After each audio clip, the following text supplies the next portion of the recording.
0-2 pitch, swing and a miss, struck him out. The Philadelphia Phillies are 2008 World Champions of Baseball. Good evening, everybody. Welcome back to the Phixated podcast. I'm your host, Mike Azzalina, and I'm joined tonight by old friend of the show, Pessimistic Regz. Regz, hi. Hi, and I would say that I'm joined tonight by Pissed Off Azzy, which is what we're going to call you for the rest of the night. For the first time in Joining how many episodes is it? 42? Is this 42? This will be number... No, I think we're at 40... Yeah, we're at 40... Technically 44 with the intro, but you weren't on that, so... or you were.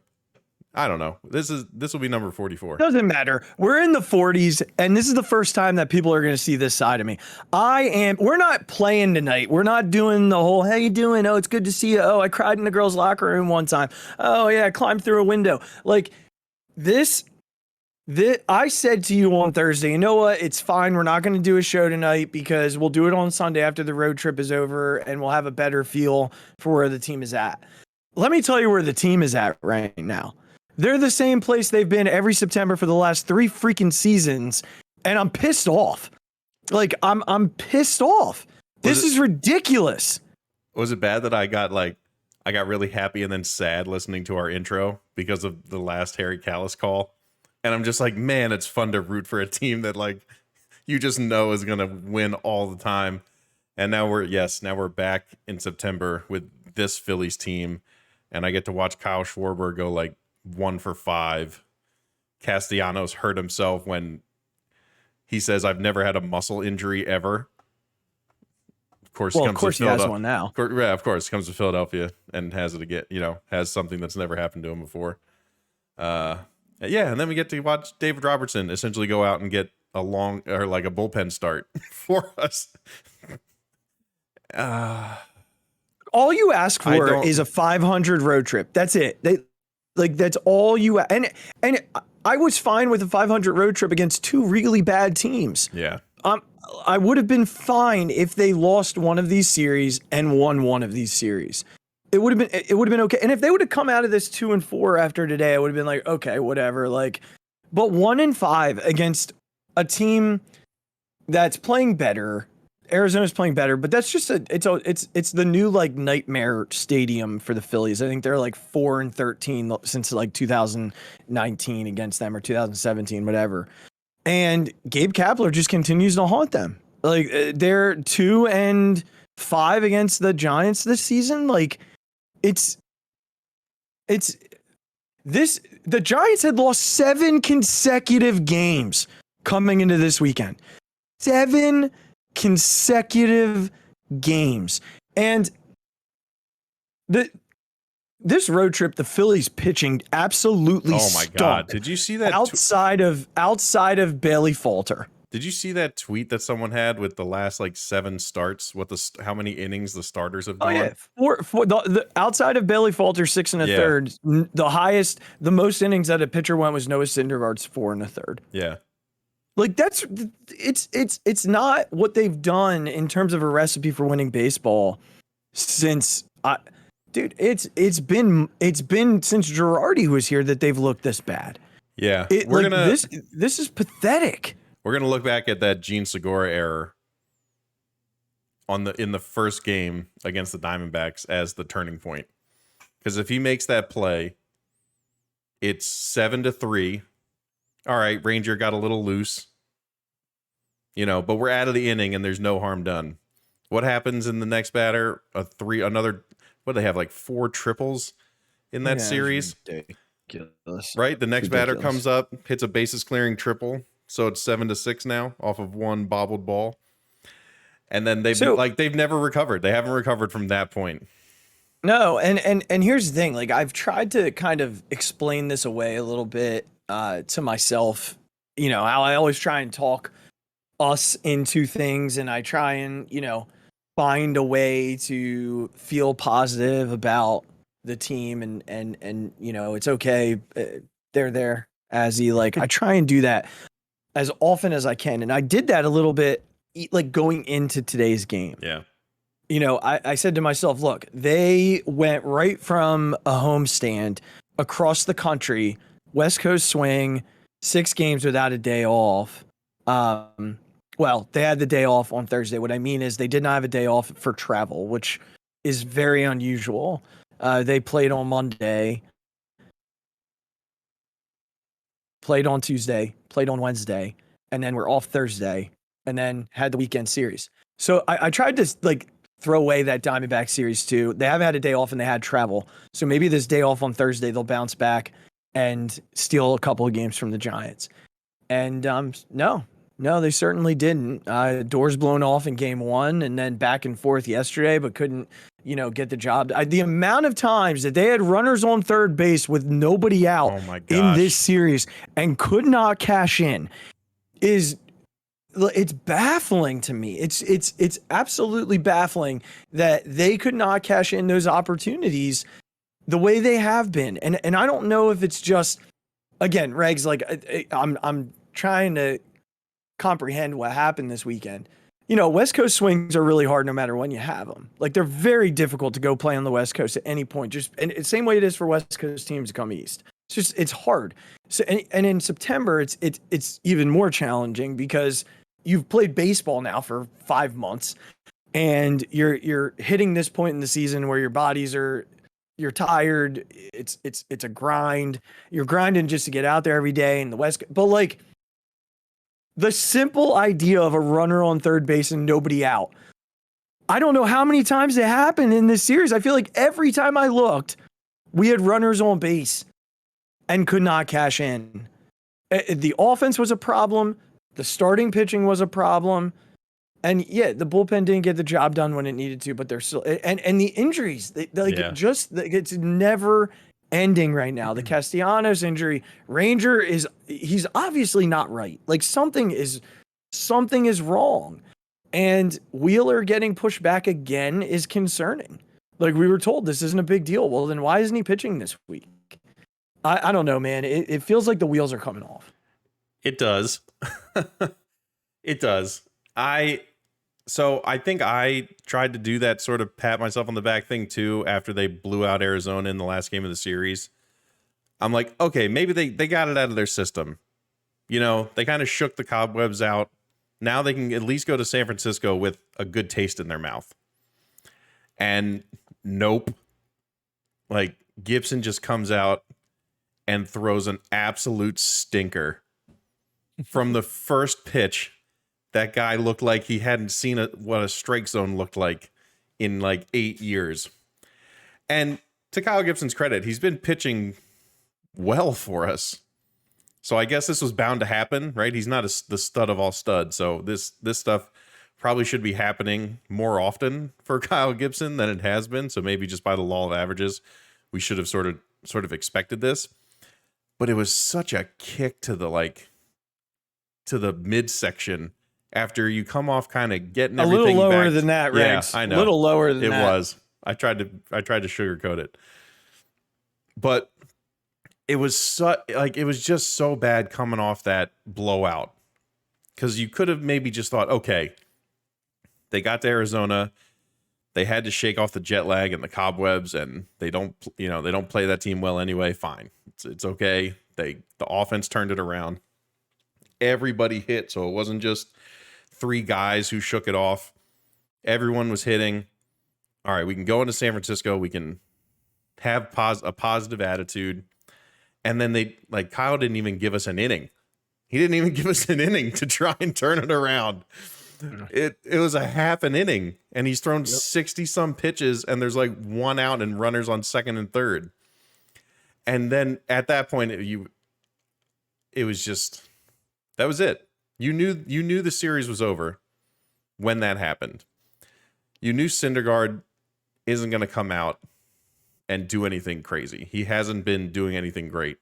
He's been he's honestly been squeaking out these games. The offense has been luckily giving him some run support, so that he's been able to get some wins. And then, like you said, and then Ranger is he's just not right. Something is wrong, and it's been wrong for a while. Like, he started the season this way. He started the season looking like he cannot find the strike zone to save his life. He found it I think he found it for longer than we probably, like, we in our heads. It's like probably three been, or four starts after the All-Star break. Yeah. Right. So it's been a decent amount. Yeah. But this is just, I don't know what the problem is. I don't know what it is. Something's It's wrong. like he loses his command in like the fourth inning. So do you think this It's is every start. I don't know what he does in the offseason to be prepared to pitch, but something had to have been like, he again had the similar situation to Wheeler. He didn't get into spring training on time. He had to practice in wherever, Venezuela or wherever he's from, for a few weeks, I think it was, while he was trying to get over here. It's like he's not, we don't say this a lot about baseball players, but like he clearly didn't get himself into shape to be ready for this September. And the bigger issue is he's supposed to be our third starter in a playoff series. Maybe second. Yeah, exactly. And that's terrifying. Well, being a Phillies fan in general is terrifying, right? Yes, but just, I'm kind of pushing that to the side because we're all used to that. And that might be a t-shirt. I'm reequating it. Being a Philly fan is terrifying. With the skyline. Yeah. And it just, that's your t-shirt.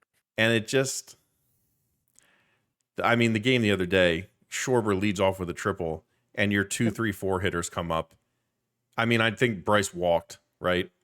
Yeah. And then JT struck out shockingly in like 4 pitches. I think I haven't been ready to do this, but I almost think offensively, I wonder if it's time to drop Reese a little bit. What was he? Even on the Homestead, he was terrible. Yeah, and slide Alec into the 2-hole and just drop JT down. But I don't know if you can do it without Nick. Like there's a whole lot of stuff right now that is going to kind of stand in the way. And what's the craziest part about this is you have a 1-5 homestand or road trip, and you lose one game in the standings. Yeah. They still own basically 3.5 games. Milwaukee it says helped us 2.5, but they have the tiebreaker. Yeah. So, I'm angry about, I'm angry right now. Do I still think this team's a playoff team? Yes. Will I think here's when my mind will change. This can be a blip if they go home now and go 5-1 against the Marlins and the Nationals. Yeah. Like their next 12 games, 9 of them are against the Marlins or the Nationals. Yeah. The other 3 are against Atlanta. You need to be 8-1 in those absolutely. Marlins and Nationals games. And then if you end up 9-3 in your next 12 and you lose a series to the Braves, 9-3 in your next 12 is fine. Yeah. Because you're base at worst. At worst, if the Brewers go 12-0, like at worst, you're tied for that last spot in the wild card. We're going to lose the series to the Braves. I think we can just put that in pen right now. Well, going to Atlanta, I don't feel great. No, so it's not going to happen. So if they come out and do what they should do against the Marlins and the Nationals, then we're all looking back on this West Coast swing as it was a West Coast swing. Do we play the Marlins? They struggled. Yeah. Do we play the Marlins first or the Nationals first? The Marlins on Tuesday. Yeah, Marlins on Tuesday. Damn it. Tuesday through Sunday. Now, the last 2 series against the Nationals, they've dominated them. That's what I mean. I kind of wish we were having the Nationals next because I don't know. The Nationals just played the Mets super tough. Great. But the Marlins are, again, another team that, again, in September, that we're just going to lose 2 out of 3 to. Well, I mean, again, if they're going to be if we're going to say that this 1-5 road trip was a blip on the radar and that we were pissed off for nothing, then they need to reverse that narrative. They need to come home and take care of business. They're coming home. Like they have a day off. They're back tonight. They have the day off tomorrow. Take care of freaking business. Beat the teams that are not as good as you are. You've been doing it since freaking June. Yeah. Like June, July, and August, they beat every team who was not, they beat everybody not named the New York Mets for 3 months. Yeah. And now they go on the West Coast. They go to the West Coast and they can't beat two teams who are well behind them. I mean, they just got swept by the Giants and they still hold 8 games against the Giants in the Wild. They hold 8 games. Yeah. Like that's how that was the distance between them and San Francisco, Regz. I think we could just go down the lineup. I say we just go right down it. And say and do what? Yeah, and just talk about like what the hell's happening. Well, I mean, Schwarber has significantly cooled off. Yeah, but I mean, he was never going to keep the pace. No, and yeah, you're absolutely right. But he hasn't even like, he didn't go down a little bit. We're now seeing like he's coming up being 0 for 4 with 3 strikeouts. He's not. Yeah. I mean, again, Reese is doing his thing, his little hot cold Reese. Trick. Well, yeah. I mean, Alec has been pretty consistent. He had 3 more hits today. Bryce is coming back. He's fine. Not worried about Bryce. Bryce is fine. JT's been. I mean, JT's been. I'll give it to JT. JT's like bumped his average like 25 points. We'll since give the JT credit. We can. We can give credit when it's due. Gene, JT brought it back. Gene, I feel like Gene and Stott were the only 2 ever on base in this road trip. That might be like true. I don't know that anybody else was on base in this road trip except for Gene Segura and Bryson Stott. Yeah. Veerling has just been so bad. Yeah. Bad. Look, Maton is what he is. They're gonna have to figure out who's playing right field for the next 10 days at least. And honestly, Regz, 10 days is really aggressive for an oblique strain. Yeah, they like. Why do we keep getting these injuries? Why can't his just like? I'd literally rather his like finger be dislocated. You come back from that in like a couple days. The core muscle is not good. Like what? Why does this keep happening? I don't know. But I mean, oblique stuff is that stuff always comes back, and it always keeps happening. And if he were DHing, I'd feel differently. But I mean, saying he'll be back in 2 weeks is really aggressive. Yeah. When I saw it was an oblique and they were like, he's going on the IL, I think I texted you and said he's done. Like that's the last we'll see from Nick this year, because usually obliques are like a month or 2 at least.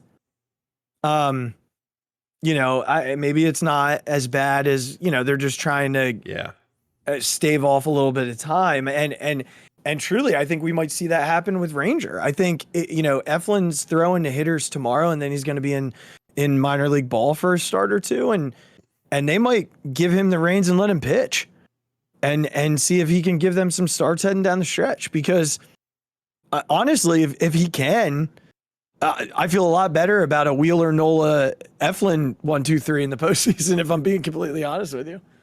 Well, yeah, without Rangers looking, like they have to do something. They can't just keep throwing them out there. Yeah. Well, I'll tell you what has to happen. And it starts the homestand, and that's Aaron Nola pitching on Tuesday night needs to pitch like a top of the rotation starter. Yeah. At this point, it was supposed to be Wheeler. We all felt good. We were like, all right, we get Wheeler on Tuesday night. So, he's coming on. He's going to have like 2 weeks worth of rest. Let's go. And then we find out they're pushing him back at least to the weekend. So yeah, him still feeling the same thing is not good. No. And again, like he keeps saying I could start if they let me, but they're not letting him. And I think Aaron Nola needs to be, not that I know Aaron Nola needs to be the top of the rotation starter that this team expects him to be if they're going to get to the playoffs. And that's Tuesday night. Like they need a win. Yeah. They need a win. They need to come back home and feel what it's like to win again.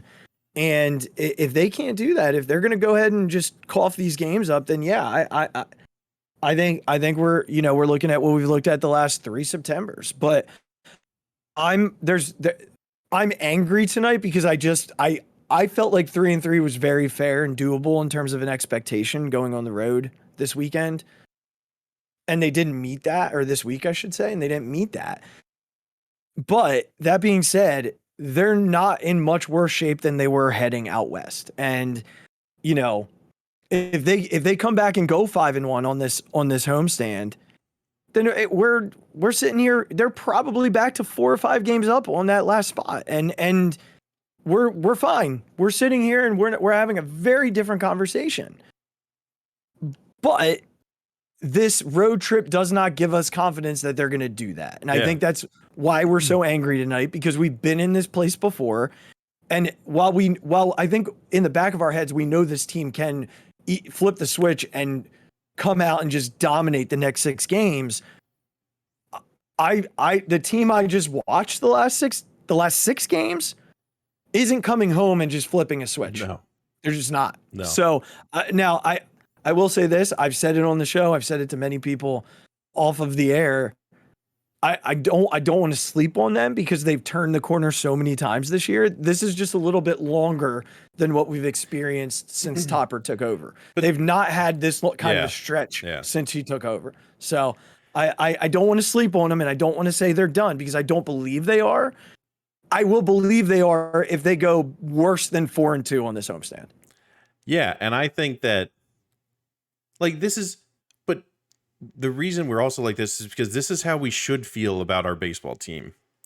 We want our team to be good enough that when they do crap like this, we're going to jump on them. Like, do you think Dodgers fans would just be cool if they went and played Arizona and San Francisco and went 1-5? No, because that's a really good baseball team. And when you're a really good baseball team, the expectations are higher. Right. This team has been really good for 3 months. Right. 2.5 months. So your expectations are higher. You're not allowed to go into these places. You can't get away with it. If you want to be a playoff team and you want to, be the big boys, like, you got to act like it even when you're going on the West Coast, not having a travel day, and you got to beat the teams you're supposed to beat. I don't care if the Arizona Diamondbacks are had a couple good games. They're terrible. They're terrible. And I forget who said it. But it was on the radio broadcast while they were there. And someone was like, why are we throwing guys who can't hit changeups? Why are we giving them these slow, why are we slowing the baseball down for guys who are hitting 190? And listen, I don't know what happened today in this last, today obviously was another terrible loss. And we didn't even talk about Robertson, which I would love to get into. But he threw 40 some pitches. Yeah. I think it's just because they don't have anybody I don't know where I understand. Alvarado was, I'm not talking about him being in there. I'm okay, you want him to be in there, that's fine. He's there. He hasn't pitched a ton, so cool. His arm is ready. That's not the issue. But I maybe counted 10. What was it? Do we think he got to 10 fastballs? Yeah, he's throwing a lot of cutters. A lot of cutters and a lot of knuckle curves. But again, is that on JT again? Is he calling that incorrectly? I don't know that. I don't know as much about baseball as JT Realmuto. Let me preface, this by saying that he forgets more baseball than we know. Yeah, I obviously am not as good at baseball as JT Realmuto, but it's not like Robertson's not like Syndergaard where his fastball is nothing. So he's got to use all these pitches to do it. The breaking balls are complementary pitches for a guy like Robertson. There are guys out there, right, who they're junk ballers. They throw stuff nothing that goes straight, and that's okay. Those guys are who they are. But Robertson is not a guy that has to get up there and just throw junk at you. He still has a fastball that he should be able to locate that's in the mid to upper 90s. And he's just up there slinging these, I don't know even what they were, sliders and they were literally flying out of his hand and outside to the couple lefties that were up the whole time. And he just kept throwing them. Yeah, some of it's probably just, the hitter itself. Cause I know, a Jock Peterson is super aggressive and always looking fastball, and he can hit a fastball a mile. So you're trying to keep him off balance. You're trying to get ahead of him by making him swing out of his shoes at pitches that, So some of it's that. But after 4 straight breaking balls that aren't strikes. You like he got one guy to swing at one of them, but I think the first 3 he threw weren't even close to the plate. Like you're just not going to throw a fastball just to like get back in your groove a little bit. Yeah, listen again. I'm getting too deep into it, but like it's just something else that I noticed that like. No, I think it's fair. I think in the grand scheme of a 1-5 road trip, There's a million things that have happened, right? A lot of things that we could get into the weeds on, like, you know, especially when you aren't used to watching them go 1-5 through a stretch. Like, it has been a long time. I mean, they had the 0-3 out of the All-Star break, but then they rattled off 9 out of 10. So, you know, it's one of these situations where we're frustrated because they played good ball at home. Yes, they lost the last game to the Pirates, and then they coupled that with 2 consecutive losses to Arizona. Both were blowouts, and then they blew out the Diamondbacks. So we were like, okay, maybe we flip that switch, but then they come and get swept. Yeah. In San Francisco. So again, that also happened like 2 hours ago. So it's fresh. It's fresh in my mind. Very fresh. Here's the moral of the story. This team has been resilient since Topper took over. They are 1-6 in their last 7. Okay, they are 3-6 in their last 9. Well, let's see what this week looks like. Yeah. They're off tomorrow, and then they have 6 straight against 2 teams in the cellar of the division. 9 straight against 2 teams in the cellar of the division. If they can be 7-2 or 8-1, this road trip won't be further from our minds. Like, it will not get further from our minds. If they're 7-2, 8-1, we could probably even be okay at 6-3.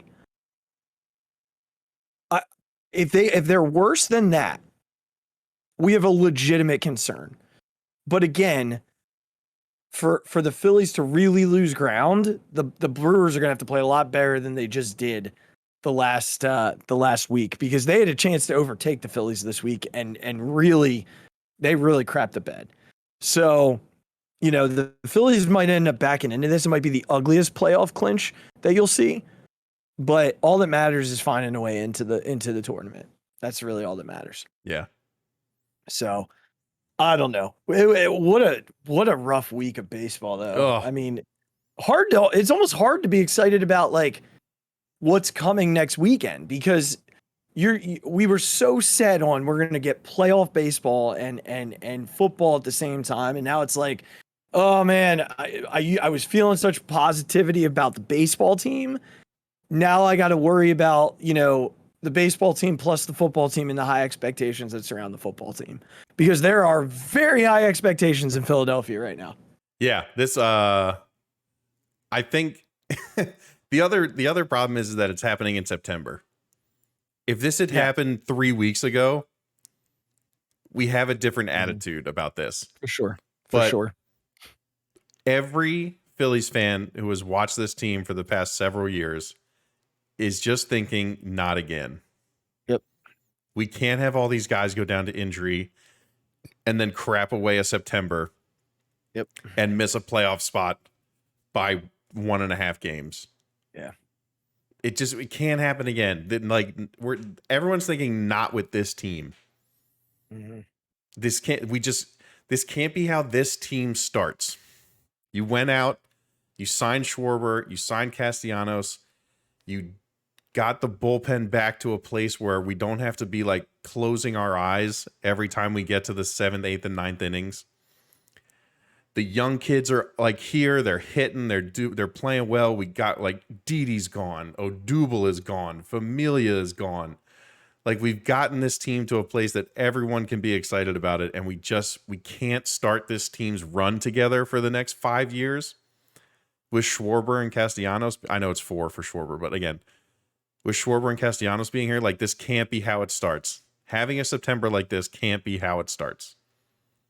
I'm going to make one because more... if it is, this is really pessimistic Regz, and I don't know if I even want to say it to put it out there, but I'm going to do it. Do it.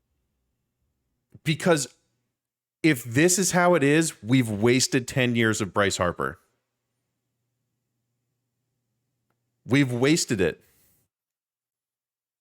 3 years can be nothing. Like 3 years of doing this with the teams that we've had in the past, we can get over it.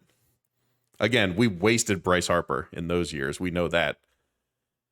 Now we've done, like, the front office, the ownership has done something to finally say to us, we are not going to waste this guy anymore.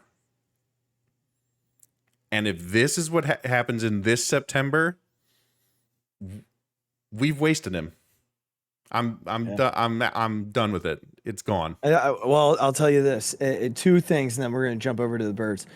The first thing being, if they do blow this, unfortunately, our dream of Topper is gone. Yes. Like he will not be the manager, unfortunately. The second thing I will say is I would not be surprised if, because of what they're dealing with in injuries and everything, and what the change the Phillies made yesterday organizationally was putting Griff McGarry in the bullpen in Reading. And he came out for 2 innings, had 2 scoreless. I think he struck out 4. Yep. It would not surprise me if Griff McGarry was up here in the bullpen in the next 2 weeks.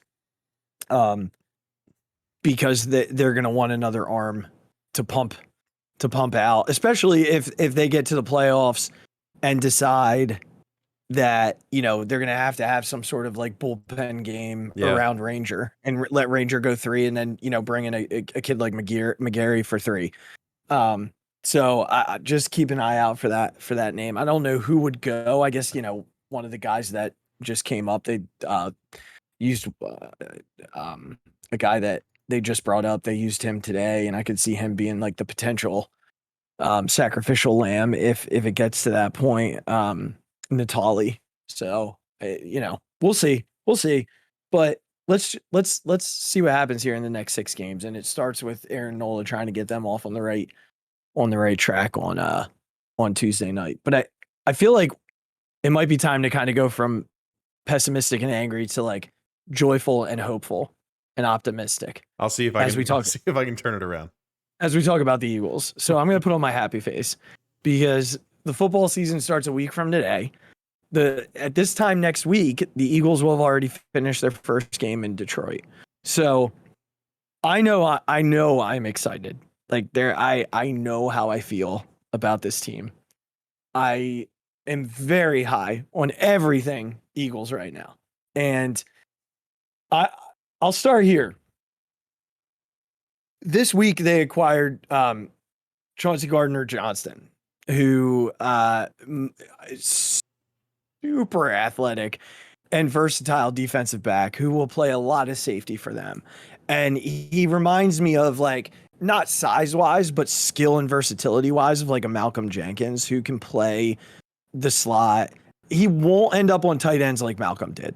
We got to be very clear on that. Yeah. Epps probably ends up in that sort of a role, but not CGJ. He will not end up in that role. He's too small.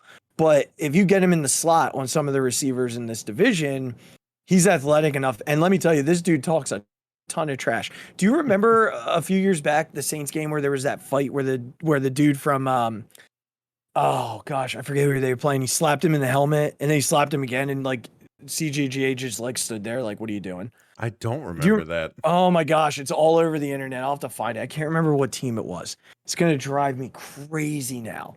But I'll find it then. But he's such a trash talker. Yeah. And he's going to fit in so perfectly in Philly. But so they bring him on this week, and it got me reflecting on how he's done. And clearly I feel like Howie just likes to troll other teams a little bit. So they traded JJ to the Seahawks, and they ended up cutting Arcega-Whiteside this week. But they traded him to the Seahawks where DK Metcalf was, and that was the biggest criticism around that pick. Then they take Jalen Reagor and they trade him to the Vikings with Justin Jefferson, the other situation that was so heavily criticized. And obviously there was the Wentz trade too. But in those trades, they picked up a 2023 first, a 2024 second, ammo for Devontae Smith, ammo for AJ Brown, ammo for CJJ, and then they got a 2025 seventh along the way there. Howie just doing what he wants right now, and saying we're gonna go for it now. The division's down. The conference is down. There's like one or two teams in the conference that scare you, maybe three, just because Aaron Rodgers is Aaron Rodgers. But two legit teams, Aaron Rodgers and the Eagles. So Howie's going for it. Mm-hmm. I mean, safety was the position that I talked about in the last show being the one that concerns me the most. And now it really doesn't concern me all that much just because of what they added this week. And, you know, you'll hear it in a little bit with my bold predictions. I'm really confident, Regz, like really confident in this team. I can't wait to for the point where I can't wait for confident bold projections. I can't wait. Well, because I don't see a hole. I know. Like, I look at their roster, and I guess it's like I said, cornerback depth, safety depth, but I don't know how many teams boast like a ton of corner depth and a ton of safety depth. Like, not many teams have that. Like, not many teams can say after your first two corners, you have another guy that's going to step right in and like be a dude. Maybe like the Rams do, and maybe the Bills do, but there's a reason that those are the two teams that most people are like super high on. Yeah. You know, this year, and either the Chargers into that too. But I don't know. I feel really good about where he put them this year, and the 53 man is out. Just, you know, shout out to myself here. I was about to say, yeah, we got to talk about this. 50 out of 53. I was so glad that I guessed the right number. At least on the, yeah, right. You did. At least on the initial. Some of the guys who were on the initial ended up being shipped out. So like Rager got shipped out. Davion Taylor got cut, but came back to the practice squad. So like the initial 53, I had 50. 2 years in a row. Yeah, I did that 2 years ago too, or last year. The guys that I missed, and honestly, like two of them, I don't even like blame myself for. Like, there was no way I knew that Gardner Johnson was going to be on the team. Yeah, like there was no conversation surrounding him at all. And then Jonathan Sills, the offensive guard, like the 10th offensive lineman that like was undrafted, kind of came out of nowhere. They don't even actually, like, I was watching the video of the 53 man roster, and Sills doesn't even have like a football video. It's like him riding a bike. Like it's the dude riding a bike. Like, can you imagine like the video intern being like, I can't find anything. I don't know. I can't find anything. I'm just gonna put a picture. I guess we'll just put a video of him riding a bike. And then Josiah Scott, who we talked a little bit about, but I didn't think he would make the team, and he did. So the three guys that I had on that did not get on were Anthony Harris, who clearly I think he'll end up back on the practice squad, but didn't have a spot at safety once CGJ came on. Britton Covey, who I love, but I'm wondering now, they only have 4 receivers on the 53 man. They're going to need to add another one. So it looks like it's probably going to be Deion Kane, but I was kind of hoping it'd be Britton Covey. And then Andre Chachere, who again, you know, with Scott being on the roster, he didn't make the roster. So I'll take it. 50 out of 53. It's impressive. I'll take it. Every time I hear it, I'm impressed. I'll take it. Just real quickly before we jump into the bold predictions, how do you feel about Rager being gone? I mean, clearly it's almost like a sigh of relief that we're done with it, and I bet you he feels the same way. But like, it was just never going to work. No, it was never going to work. Especially when you just account for the Justin Jefferson part of this. I think that might have been the biggest thing, is that not only did he come into, I mean, I guess not a great quarterback situation, but certainly not it's not the worst that anyone's ever walked into. Like, go talk to a Jets wide receiver over the past 5 years or something like that. You know, those guys have it bad. So he didn't come into an Aaron Rodgers situation, but not only did he clearly not have what it takes to be a number one guy. Number two, the guy who gets taken right after you turns into just an animal, which isn't shocking when you look at that guy. but also you never know, right? You never know if this stuff is really going to actually happen. You always have to see it for yourself. Right. And I just think at that point, just mentally, he collapsed. That was it. He just collapsed. And then, like you said, it's got to be a relief for him. He's got a chance now to go and maybe redeem himself, you know, get out there and see what he can do. Get out of the situation, get out of the pressure, get out of the criticism, and see what he can do. I mean, again, he didn't seem like a bad person. So, of course, we wish him the best, you know, hope he can turn it around. But I think it's the best for everyone involved that he's not around anymore. Yeah, I can see week 2 Jalen Reagor going off against the Eagles. Like, tell me you can't see it. Tell me it's like not written in the stars. See, the problem is they're just going to move Slay over to him, and then they'll be like, now try. Yeah, well, someone's got to cover Justin Jefferson, so Yeah. And that's probably going to be Darius, and Bradbury will be with Reagor. Or Listen, I mean, if he they does, have Adam Thielen too, so right. Who knows? I mean, good for him. Who knows? We'll see. I agree with you though. It's just there comes a time, right? Like we've seen it with other athletes in the city. You saw it with Fultz. You saw it with Simmons. Some guys just. I mean, there were plenty of situations where he got into it with fans on Twitter. You got to learn to put that stuff away. I know he's human, but he's playing a professional sport in a very passionate city. Yeah. And you got to be able to compartmentalize that stuff. You're going to have tough fans wherever you go. If you underperform in Minnesota, you're going to have the same thing happen. Mm-hmm. You're going to have people who say things to you on Twitter, and it's unfortunate because you're human, and I get that. Like, no one comes to I shouldn't say no one comes to my job and criticizes me, because many people come to my job and criticize me, or in my email or in my inbox criticizing me. It's fine. It's part of the job. So I shouldn't say no one criticizes me, but not to that extent, right? Yeah. Like, not to what he's hearing and seeing, and it's unfortunate that it happens. But I wish him luck outside of week 2. Other than that, go for it. Have a season, buddy. Right. Like, have a season. Just wait till after week 2, and that's fine. Yeah. All right. You want some bold predictions, Regz? Yes, I do. I really do. For the season. So I got 10 here. And last year, I don't know that we ever really followed up. Like, so we're gonna have to do a better job this year of like keeping tabs on where I'm at, and like at the end of the year really coming back to see how many of these I hit, because some of these are super aggressive. So there are some here that are like, whoa, hello, right, Azzy. you got them written down. We'll mention it every week. Yeah, we'll make sure that we track them. I don't know, it has to be every week, but we'll definitely try. Maybe at like each like quarter, so like each 4 games, and then the end. All right.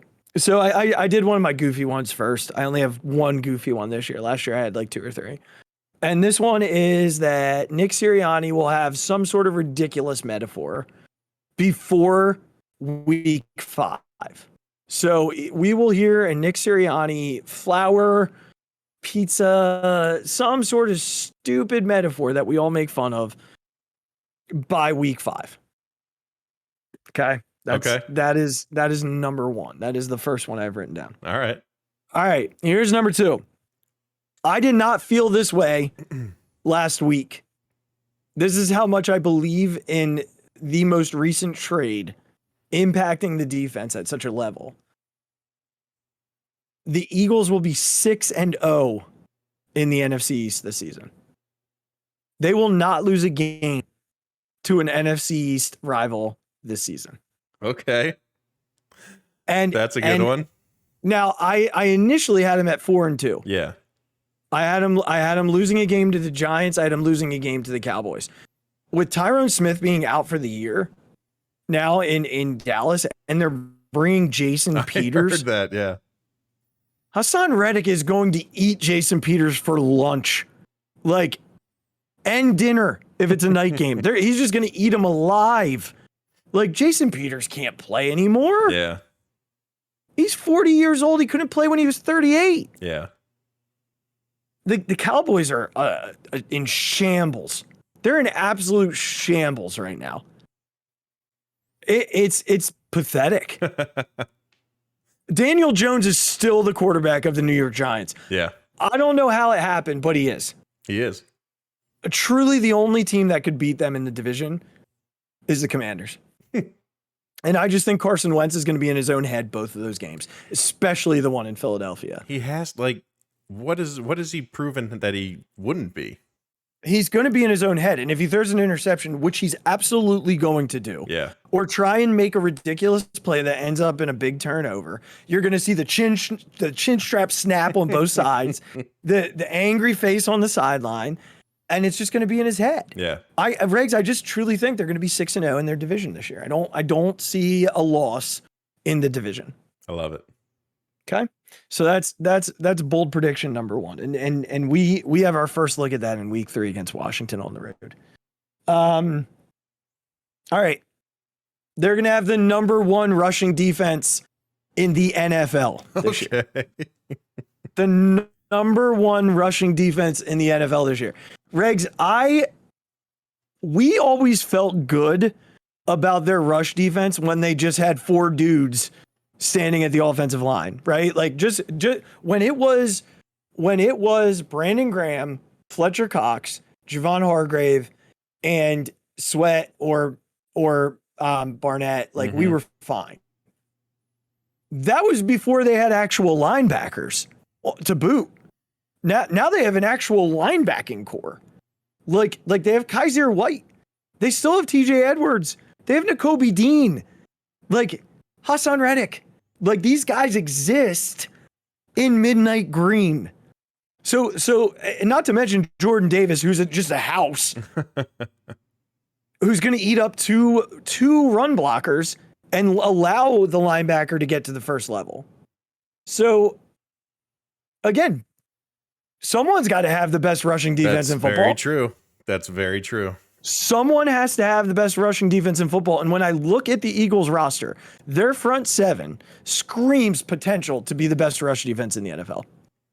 Well, I mean, look, your past predictions of defensive line efficiencies have gone great. So I can't see why this one wouldn't follow.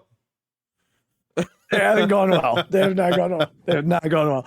So, I mean, I listen, I told you I was going to be really bold. I wasn't going to pull they're going to be top 3. They're going to be top 5. I'm going for it this year. This is how confident I am in them. Both defensive rookies taken in the top 3 rounds. So Jordan Davis and Nakobe Dean will receive Defensive Rookie of the Year votes. Both of them will receive Defensive Rookie of the Year votes. I don't know that either one will win. I don't know that either position really allows for them to win. Like, I feel like a Defensive Rookie of the Year is more so likely to be like an edge rusher.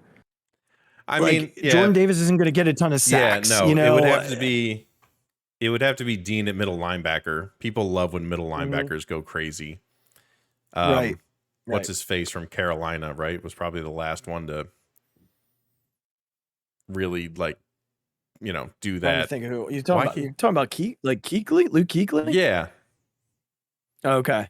That was a while ago. Yeah, I know, but that's what I mean. Like, when's the last time like a middle linebacker's really come out of nowhere and been able to win that that award? Sure. You're absolutely right with the edge rushers that were taken in this draft. They're the front runners. I don't think a D tackle is going to do it. Not enough people like you said, he's not going to get the flashy numbers that win that stuff. So, but if Dean has like a couple interceptions, a bunch of tackles for losses, leads all rookies in tackles or something like that, there's a chance. I can see them both getting votes for sure. Yeah, that one's probably like my least bold. Well, we haven't heard the rest of them yet. We'll see. Yeah, no, I think that's my least bold. All right. Do. I firmly believe that, because this one's really bold. This one's really bold. My last defensive one. The Eagles will have 2 players combine for 20 sacks this season. Two players that will combine for 20 sacks. Another sacks one. I was going to go 2 players with double digits, but that's really hard to do. Yeah. So I went 2 players that will combine for at least 20 sacks. So that does allow for me to I do think Hassan Reddick gets double digits this year. I think he gets to 12. I can absolutely see him getting to 12, which means someone else just has to get to 8. Brandon Graham can get to 8. Josh Sweat can get to 8. Like, those guys can get to 8 sacks. So I'm going with two guys that combine to get to 20 sacks. I'm not going top 3 in sacks. Yeah. But I can also see the Eagles there's games on this schedule where the Eagles get ahead by double digits or 2 or 3 scores, and they just pin their ears back and load up on sacks. Like, I can absolutely see games like that, like they did to the Lions last year when they got up big, and all of a sudden they were eating Jared Goff alive. Mm-hmm. So there's absolutely games on the schedule where there's potential for that. Detroit, there's potential for that. Jacksonville, there's potential for that. Houston, there's potential for it. The Giants, 2 games with the Giants. Chicago, it could happen in a game like Washington. Like, if they get up enough, Wentz, the way he holds onto the ball. Yeah. Mm-hmm. Those games are there where Reddick can have 2 or 3 in a day, just because of what this defensive line is going to do to teams. Yeah. So all right. So there's any reaction to the first 5, like anything that you're like, Azzy, chill, or Azzy, I love it, or is it both? It's both. I love them all, and I think the one I would not say chill, but I don't think I see them right now getting through the division without losing. I'm not going to say it like they're not going to go 500, but I think, and there's the Cowboys. It's always just a toss up, especially away. And it's kind of like you said with Rager, like Carson Wentz might just like in Washington decide he's the greatest player that we've ever seen, especially with a non-hostile crowd. In Philadelphia, he will be a puddle. You don't think that Philly fans are showing out? They always show out in Washington. That's a home game. I agree, but I'm just saying there's potential there for him to maybe do that. In Philadelphia, he will be a puddle. He will be a puddle. I actually think he's going to be a puddle in Washington, because I think Philly fans are going to just absolutely show out that. So if I had to guess with that, I think we lose one of the games to Dallas. Just going to throw this out there. The last time the Eagles went 6-0 in the division, they won the Super Bowl. There you go. Just saying. All right, we're going to move over to the offense here for 4, and then I have a whole team 1. Okay. All right. You knew I was going to pull Kenny Gainwell out, like at some point. There was no way I was doing a bold prediction without Kenny Gainwell. Kenny Gainwell will have 1,000 total yards of offense this year. 1,000 total yards. Okay. This year. All right. Okay. Here's why I believe this. I know I've heard Nick Sirianni say what he has said about Miles Sanders. He's our guy. He's our guy. Well, he's got to be healthy, because he can't be your guy if he's on the field, and he's already hurt this year. They love Kenny Gainwell. They absolutely love this kid, and he is capable of not just running the football. And we've seen Kenny Gainwell hit holes and be aggressive on the ground. We have not seen much of what Kenny Gainwell does in the passing game, and I think we're going to see a lot of it this year, because I do think that the Eagles are going to try and be an air attack. I think they're going to have more passing yards this year than they do rushing yards at the end of the day. Like, I do think we'll see that. I think we're going to see a much more of the percentage of offense being done through the air. They went out and they made sure that was going to be the case. Yeah. And if it's not the case, something went terribly wrong. So I just think Kenny Gainwell is the next guy. And I think this year, 1,000 yards of total offense is very possible for him if they decide to give him the reins of that position. And I do think they might, because Miles Sanders isn't going to be the guy next year. So Kenny Gainwell should be, but I also know that they do love their running back by committee. So this one's an aggressive one. I do. Yeah. but I wanted to make sure I put something in for the running backs, and I do love Kenny Gainwell, so that's why I went that direction. I like it. Jalen Hurts, 3,500 passing yards, 500 rushing yards. Okay. I did have 3,750 for passing yards. I ticked it back down a little bit. 3,500 is still a lot. Yeah, for I don't know context, that, what the guys like Breeze and Brady were throwing for 5K, right? correct. When yes. they were just absolutely slinging it everywhere. And this team is gonna. I think they are gonna throw the football more this year. Mm-hmm. But I'm almost at like the 55-45, Yeah. 60-40, like not 80-20. Like we're not gonna watch, the Joe Burrow drop back and pass 45, 50 times a game. But last year he threw for 3,100 yards, like Jalen. So 3,500 is not that crazy. No, it's not. It's not that crazy. That's probably like scaled back a little bit in comparison to where I could be. Mm-hmm. I think we see it very spread out this year. I did almost go the route of 2,000-yard receivers, and I feel like that's almost a given. Like I don't see how AJ Brown and Devontae Smith aren't 1,000-yard receivers this year. I mean, Devontae was almost a 1,000-yard receiver with nobody standing across from him last year. So I think that's almost a right-in. So, okay. We'll go to receiver next then, because I'm already there. Quez Watkins, 750 yards receiving. Okay. Big step up this year. Yeah. He was right around 600 yards last year. I almost ticked up to 800, but I think you just have to keep in mind the weapons that they have. Yeah. Like we haven't even talked about Zach Pascal. Like he's still on the roster. Like that guy exists and is really good. AJ Brown is a top 5 receiver in the NFL. Devontae Smith could be a top 10 receiver in the NFL as early as this year. Dallas Goedert, top 5 tight end in the NFL. And yet they still have the best offensive line and are going to run the football. So there's not enough to go around. And if I'm saying 3,500 yards for Hurts, and guaranteeing 2,000 yards to receivers, you only have 1,500 yards left to give. And I'm banking on Kenny Gainwell getting some of that, and Pascal getting some of that, and Goddard getting some of that. So, Watkins is pretty aggressive at 750 with all the weapons that's that they a lot. have. Yeah, that's a lot for everyone else who's got to get a piece. But you're also going to see more attempts downfield to him because of the attention that the other two are going to command. Yeah.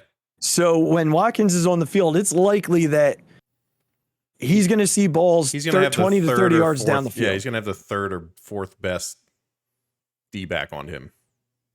Correct. Or if you get the matchups the way you want them, potentially a linebacker or a very slow safety. Yeah. Yep. Because, with Pascal on the field or Gainwell in the slot, like those are the things that they can scheme up this year from an offensive perspective, that if you're a defensive coordinator and Kenny Gainwell's on the field and you've got 3 receivers on the field and one of them's Quez Watkins, and they go from Gainwell being in the backfield to Gainwell split out in the slot, you pick your poison. You either have a linebacker on Gainwell or a linebacker on Quez or a safety on, you know what I mean? Like you can't have a corner on everybody if they bring a running back onto the field with those 3 receivers. So again, Quez can hit 100 in one game just on two catches. Yeah.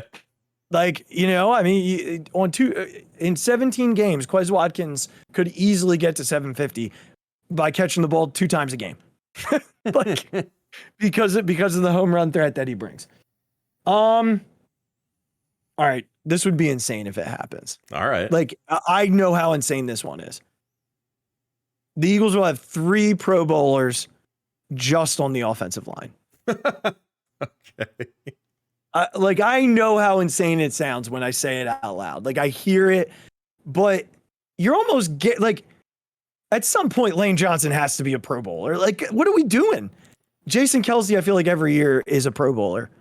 And I just feel like one of those 2 on the left side I don't think it'll be the right guard because again, like Sam Malu never makes it through a season healthy. Yeah, right. I know he lost a lot of weight this year, and they are hopeful that he will be healthy this year.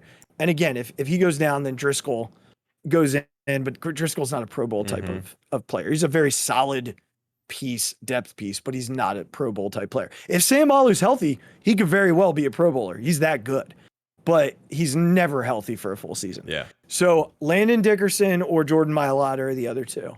So one of those two will be a Pro Bowler in addition to Lane and Jason Kelce. 3 Pro Bowl offensive linemen.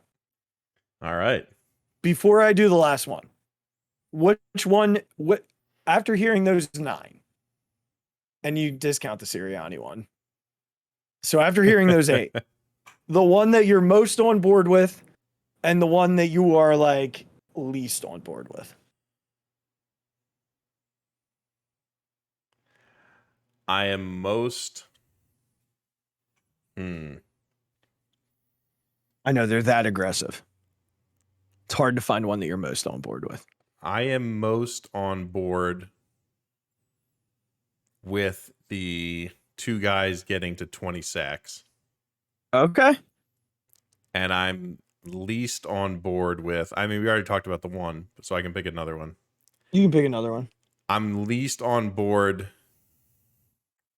with the Quez one. Okay.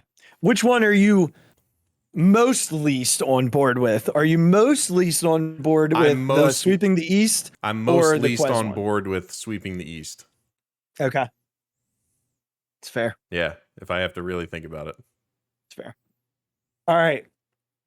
Ready for the last one? I'm ready. They'll be the number 1 seed in the NFC. I don't know if he's muted or not, folks. He's laughing. I don't know if he's muted. No, it took my breath away. It took my breath away. They will be the number 1 seed in the NFC this year. Oh, I think I started crying. They're going to be the number 1 seed. Oh man, folks, if you didn't think he was all in, I mean, just look at the smile on his face. Look, here's what I'm going to say. I truly believe this team is like more talented than the team that won the Super Bowl. Like that, they are top to bottom more talented than the team that won the Super Bowl. I truly believe that. I think when you look at the talent on this roster from the trenches out, there is more talent than what was on that team. Mm-hmm. Like Alshon Jeffrey was the number 1 receiver on that team. He was the top guy. And he was not in terms of NFL receivers where AJ Brown is. Their number 2 was Torrey Smith. Good receiver. Yeah.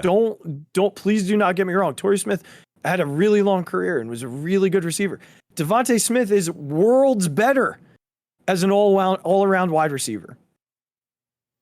And just depth-wise at that position, like Nelson Aguilar was next on the depth chart. Mm-hmm. Zach Pascal and Quez Watkins are both really good receivers. And Nelson Aguilar had his best year that year. So, so be it. The offensive line, deeper than it was, younger than it was, more talented than it was. Maybe not younger, because Lane and Kelce are both older now, but deeper than that team was. The running back room is probably about the same. I mean, Blunt was really good. Ajayi was good when he was there. Clement was awesome that year. Mm-hmm. And the defense, I think, corner wise, Bradbury and Slay are twice the cornerback group. Yeah. The safeties, that team probably was better. That team was probably better there with Jenkins and oh my goodness, he just left us. Younger version of him, and I'm drawing a blank on him. The linebacking crew, I think this one's better. The defensive line, yeah. Just across the board, I think this team is that talented, Regz. And the quarterback position, look, we'll see. Like Carson was an MVP that year. So, Jalen, I don't think Jalen needs to be an MVP with this roster. He's just got to be good enough. And, I said it at the beginning, like, the two best teams, the teams that scare me most, are the Bucks and the Rams, who both play in far more difficult divisions than the NFC East. That's So, true. just their divisions alone are going to pose them challenges that, the Eagles aren't going to have. So, I definitely see them having a bye. I can see them being the 1 seed. And, we aren't going to do what I see their record being tonight. We're going to try and do that at our show later in the week. But you'll see when I do that, like, why I feel that way. When you go through their schedule game by game, it really looks like they have the potential to win the NFC, at least be the 1 seed, not win the NFC, but be the 1 seed. And so I know it sounds crazy, but what a way to finish. I told you. What a way to finish. I told you. Heard it here first, Regz. If they win the NFC, there you go. That's if they're the number 1 seed in the NFC, that's right. You heard it here. Usually do Miller Lite for Phillies wins with the High Hopes podcast, but yeah, we're just doing it in hopes of the Eagles season right now. Amazing. Just amazing. All right. You ready for a quick fixated? Yes.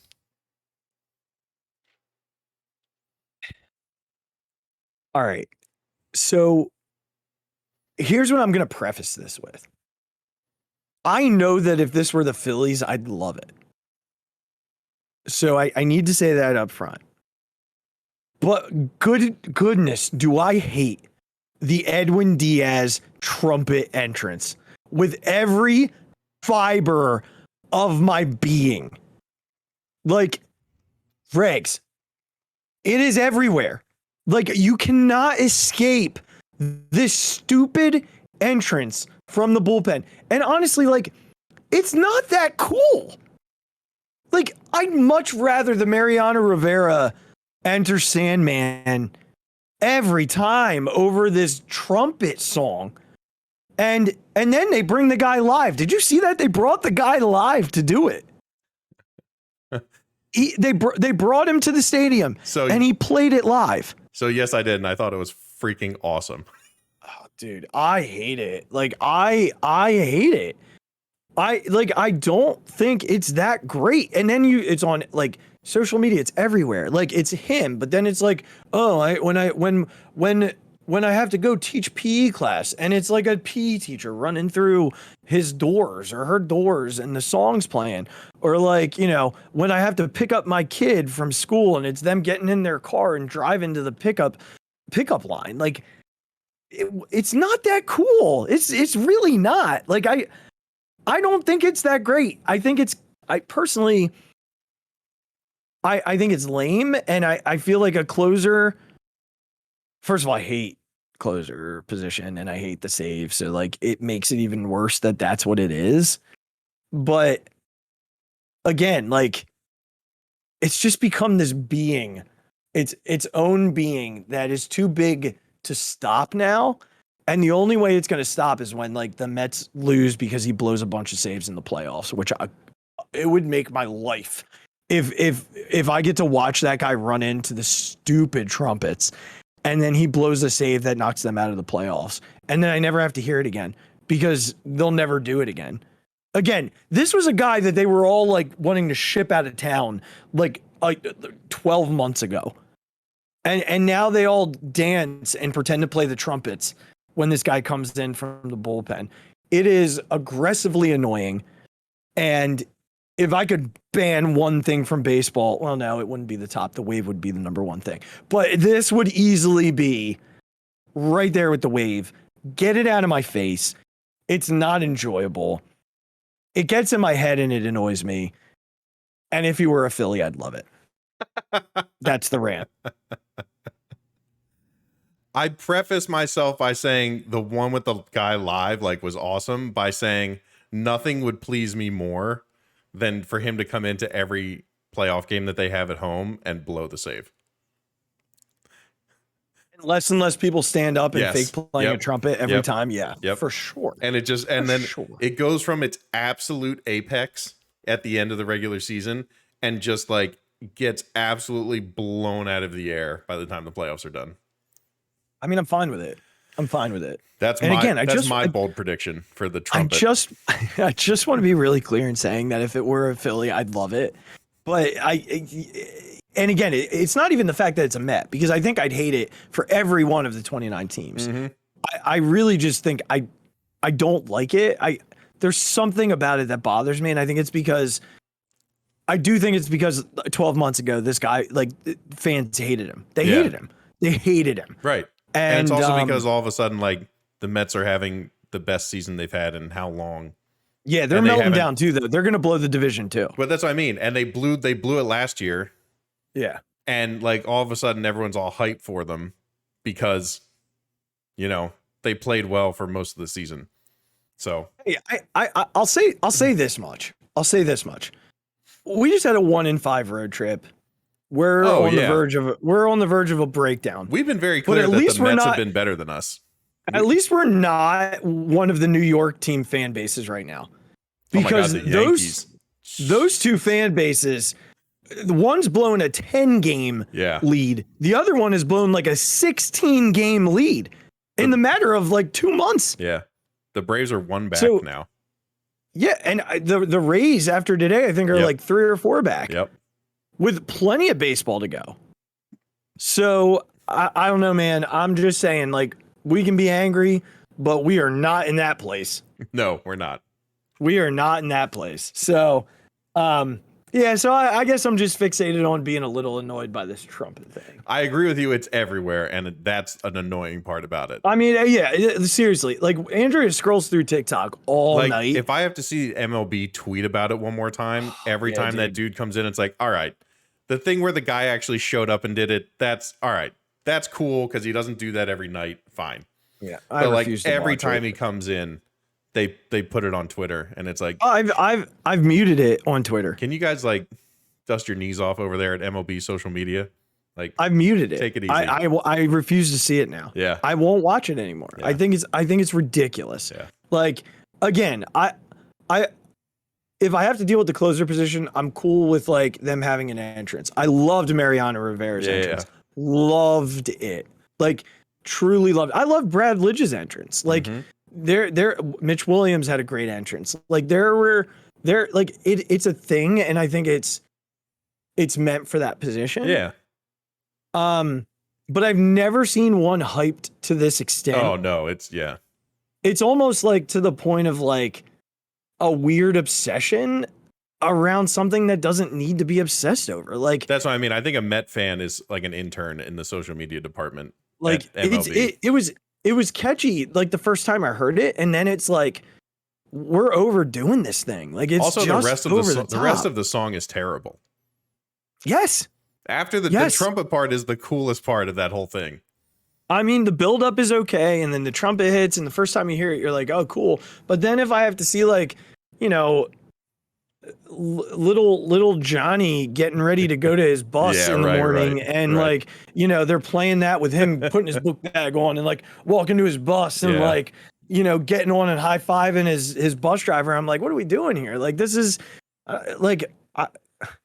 right, I'll create a song if we all want to obsess over it. Like, I don't know, Regz. I'm just annoyed by it. But listen, maybe if he loses in the playoffs, it'll go away. I think that's what I'm predicting. It's going to be at its height, and then in a night of bold predictions, that's the boldest of them all. When they lose the division and then lose in the playoffs. Yes, and if they lose in the division, I actually might despise this more than Brandon Nimmo's face. Oh, now that is something, folks, that's something. That's a different level. You are welcome, Phixated Nation. You are welcome. All right, Regz. Hey, man, what a fun night. Listen, it wasn't, at least we got some fun stuff to talk about during the second half there. The first half wasn't my favorite, if I'm going to be honest. We're naming this episode Pessimistic Regz and Pissed Off Azzy. #bold. I like it. Fun night though, man. Fun night. Thanks for hanging out. Always good, man. It's always good. Well, guys, you know, as always, we appreciate you listening. You know, make sure you give us a follow on the Phixated fan page on Facebook. We did have a couple of bold predictions that came through for the Eagles on there. I'll pull those up real quickly as I do our outro and give those people a shout out. But once again, make sure you give us a follow on there. Follow us at B&B Pod on Twitter. Follow us at the Phixated Pod on Twitter as well. You can follow me at the Mic Drop 5 and Regz at Big Regz with a Z. Make sure you click subscribe below if you're watching us on YouTube. And certainly we're super thankful for every single one of you who, communicate with us, talk to us, listen to us. Real quickly, a couple of we had two people who made bold predictions. Anthony Mooduck, hashtag Roll Ducks, predicted that Jordan Mailata will earn a Pro Bowl bid. So if he's right, I'll have my three. There you go. And then Randy Thomas said that Jalen Hurts will be a top 5 quarterback. I think if, my numbers hit and he had some touchdown, between his rushing and throwing touchdowns, that put him safely in the top 5, if not higher. So, both bold. I'm in on both of those. Great job, guys. Thank you again, guys, for listening to us. Make sure you follow at all those outlets. Still waiting for our website of merchandise here. We're hanging tight. I know they're working on it. So as soon as we get it, we'll put that out for you guys and appreciate, the support in any way that you can give us. So we're gonna drop a show probably a little bit earlier this week, so you're not gonna get as long of a window between shows. I'm heading to South Bend on Thursday night, so we're talking about doing a later one on Wednesday that'll drop on Thursday. So we'll have 2 of the Phillies games in at that point. Hopefully we're talking about a 2-0 team, but we're going to spend most of our time breaking down the Eagles schedule on Thursday. So or Wednesday, I'm sorry. So we're pumped, man. We're excited. It's a lot of great stuff coming, Regz. We're getting into it, man. It's going to, like you said, playoff baseball, football starting. We're going to turn this around. It's going to be good stuff. Lots of stuff to talk about. That's we right. love it. All right, everybody. Thank you so much for listening. Make sure you are safe this week. We love you guys. Be kind to someone. Take care. Thanks, everyone. Go Phils. Go Birds. Deep to right field. Way up there and way out of here. The Philadelphia Eagles are Super Bowl champions. Eagles fans everywhere, this is for you. The 0-2 pitch, swing and a miss, struck him out. The Philadelphia Phillies are 2008 World Champions of Baseball.